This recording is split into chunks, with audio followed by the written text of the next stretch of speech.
Good morning, y'all. Welcome back to Harmon Homestead. Guys, today let's talk about how much food does it take to stockpile food. How much do you need to grow? So I have my master list here of everything that I have canned. I'm going to show you our deep freezers, and I want to walk you through step by step. It's going to be a pretty lengthy video. So most of you know that we grow 80% of our own food. The only thing that we don't grow or raise here on the homestead is dairy and flour. That's the only two things. Otherwise, we can preserve, dehydrate everything that we consume. So this time of the year is when you need to be planting your garden for next spring, and you need to be ordering seeds. That is coming up on us very quickly, y'all. I have already started seeds indoors of cabbage, kale, broccoli, cauliflower. I am doing an early spring garden this year. That's one thing that I do not have on my shelves. I do not have in my deep freezer. Brassicas. We are focusing hard on that, as well as carrots, root vegetables this early upcoming spring. So it's time that you need to be deciding what you want. So I'm going to show you in reality how much it takes. Now, I have two of these shelves. One is in another part of the house. It is stacked to the brim. So I'm going to read the list to you and go over everything and tell you how many feet of what we planted in reality and how much product you will get. So for green beans, I'm going to pan down and show you here that we have one or two green beans on the very bottom. Green beans. My other shelf is stacked full of green beans. And you can see here, nuts. Guys, tons of hickory nuts. They go all the way up under here. There's 5-gallon tubs over here.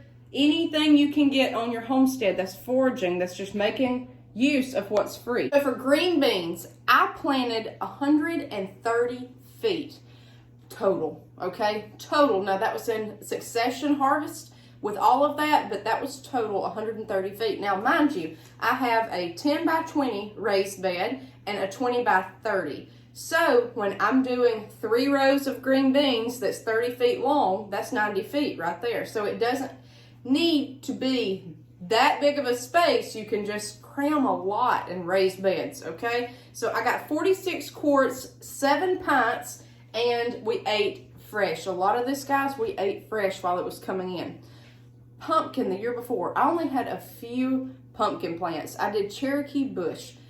1 pack of seeds, max, just a few. And I got, I don't know how many quarts to begin with. I was left with 3 quarts of pumpkin. And I've got that right here, canned pumpkin. Guys, it's great. I put it in soups, stews, chili. Pumpkin, we are going to focus on this year because I'm down to 3 quarts and I have nothing. Pumpkin cheesecake rolls, pumpkin cheesecake bread, pumpkin and chili, pumpkin and soup. My husband loves it. He's not even a pumpkin fan. A lot of times, y'all, I just sneak it in there. He don't know, okay? So it's healthy. It's nutritious. It's a filler.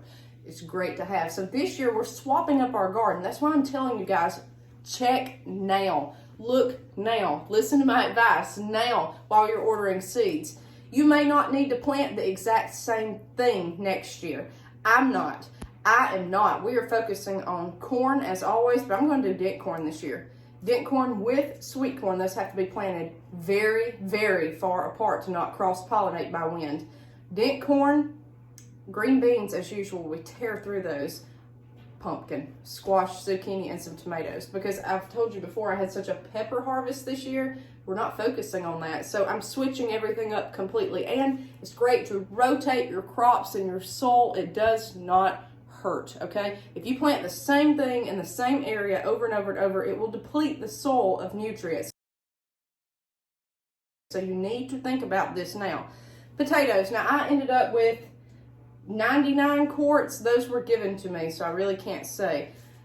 It was planted by my uncle. I know that he said he plants a lot, okay? So I can't gauge on that. Green tomatoes. I can green tomatoes. If your plants get blight, blossom end rot, anything like that, if they start getting rotten, the plant, you can can the green tomatoes if they're still intact and you know the plant is going down. Now, all my green tomatoes are on the other shelf. I've got 50 pints of just green tomatoes. This year I planted, I think 35 to 40 tomato plants. in my raised bed. Now, in my pasture garden, I planted a ton, probably 20 plants. We had a drought, they dried up, they did nothing. I got a few paste tomatoes that I got green to make salsa verde. That was it. So you need a chunk of tomato plants if you want a chunk of produce to put up. Diced tomatoes, 34 pints. That's very small. If I use 2 of those a night for soup, very, very small. This year I'm gonna focus hard and heavy on tomatoes again. We need more of those. Pickles, 4 pints and 3 half pints, and that's from 2 years ago. I planted less than 10 feet of pickles this year, or cucumbers, and got very little, enough just to eat fresh, not enough to can. You need a lot of cucumbers to can. So, I'm gonna focus on that next year. Blackberry jam, I did several half pints. That was just picking out in the wild. Crab apples, we have one tree we go to.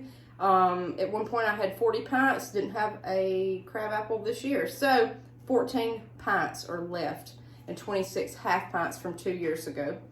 Now, I dehydrated squash, I dehydrated bananas, apples, oranges, limes, lemons. I bought all of that at the store. I encourage you now, get a dehydrator. I was a little leery about it at first.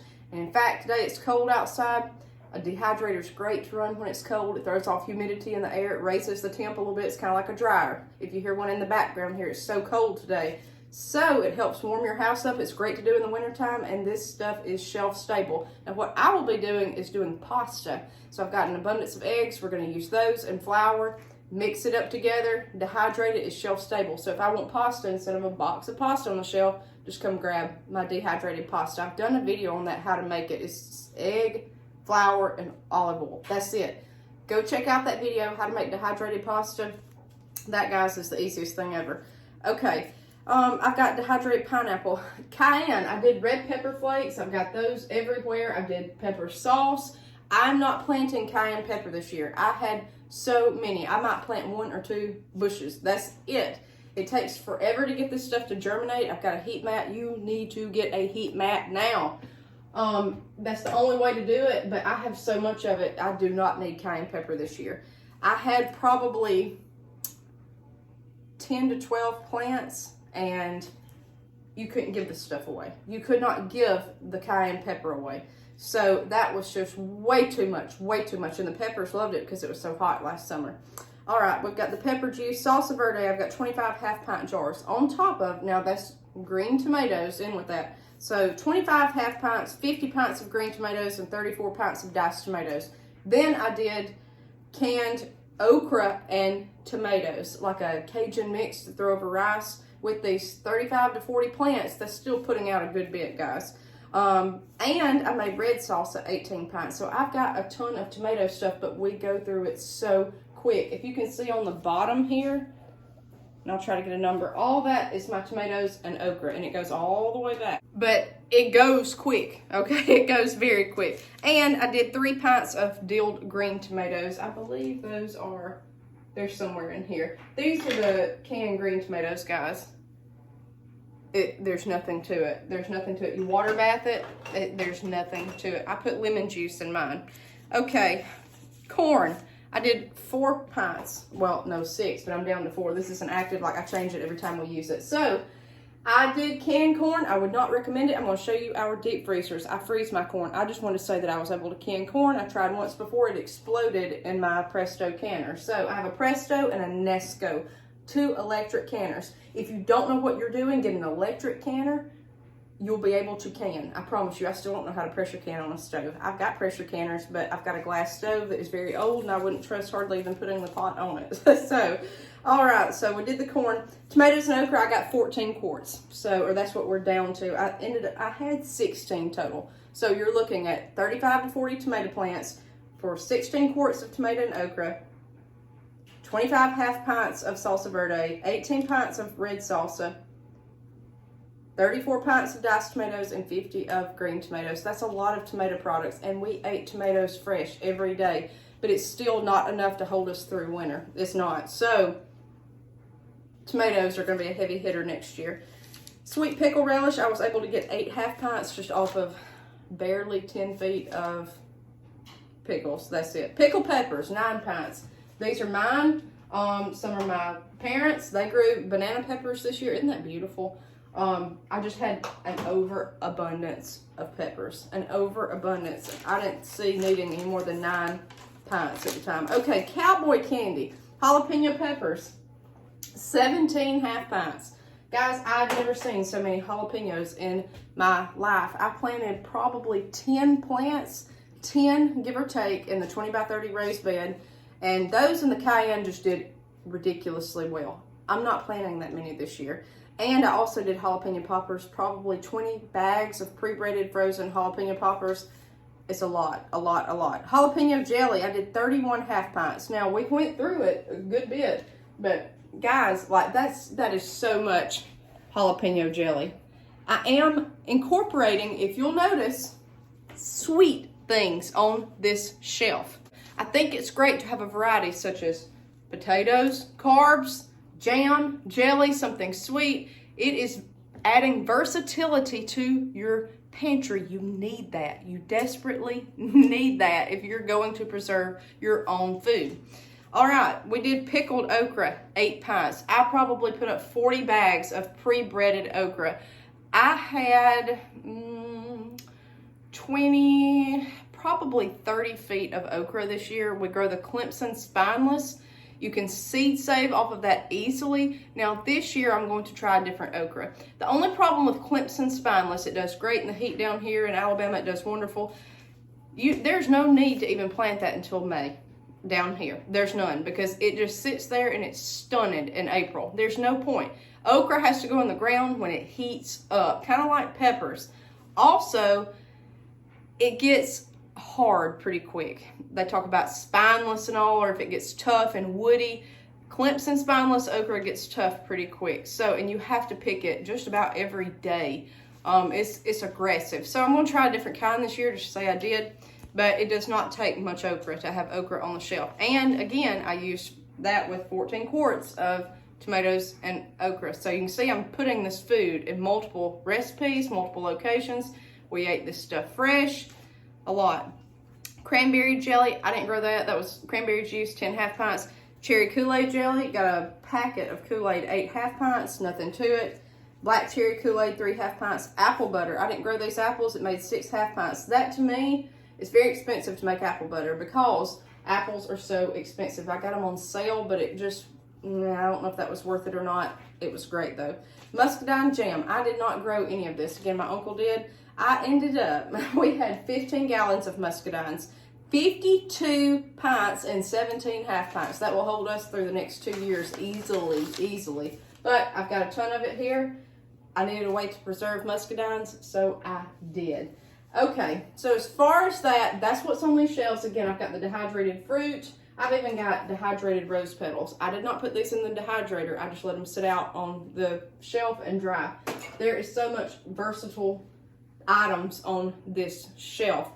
Now, I have more things in the back, but this is my main master list. Now I'm going to show you the deep freezer. So I'm going to show you what 400 feet of corn will grow you. I'm in the smallest freezer in my kitchen. I'm going to show you just a few things that I have, okay? Got a Christmas tree in here, not plugged in. It's all Christmas here at the homestead.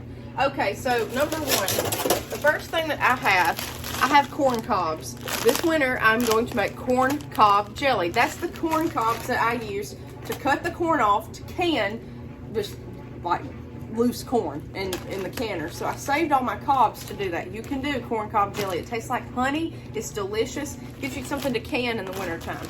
I've got radishes that are frozen for roasting. We usually only grow so few radishes that we eat them fresh. So that's really not, you know. Okay, pecans.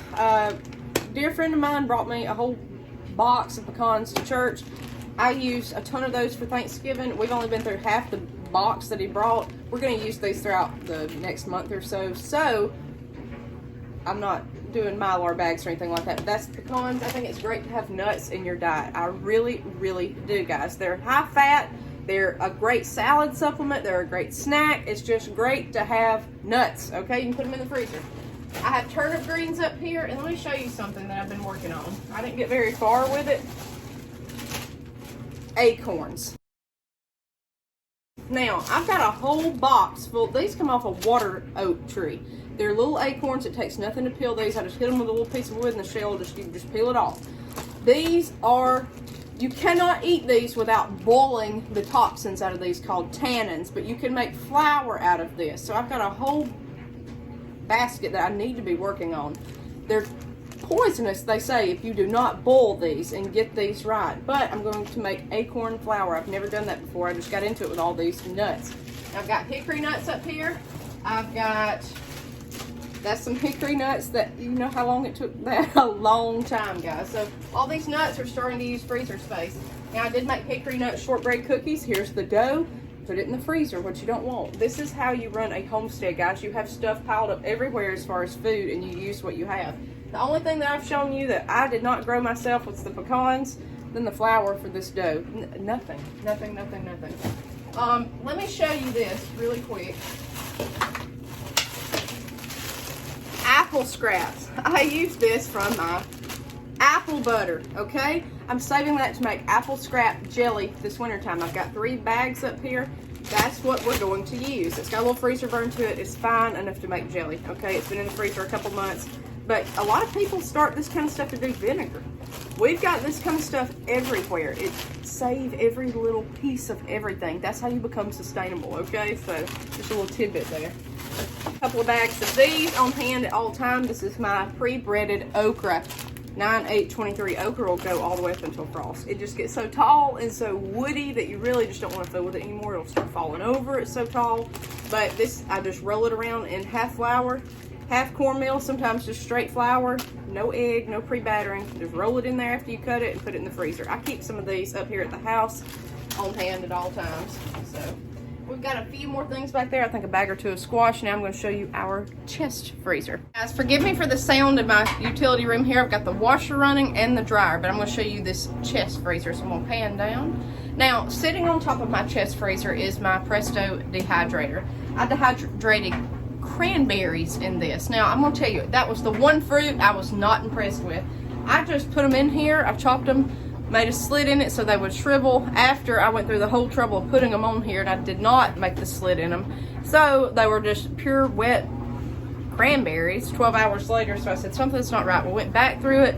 I was not impressed with this at all. You need some kind of sugar soak, but it's almost like they got too hard. Some did and some were still moist. I was not into that, but otherwise every single thing that I have put in this food dehydrator has turned out well. So I'm going to dump these out in a minute, and I'm going to feed them to the chickens, and then we're going to do pasta in here. But it's easy, it's foolproof, you just punch buttons, that's it. So let me show you the chest freezer.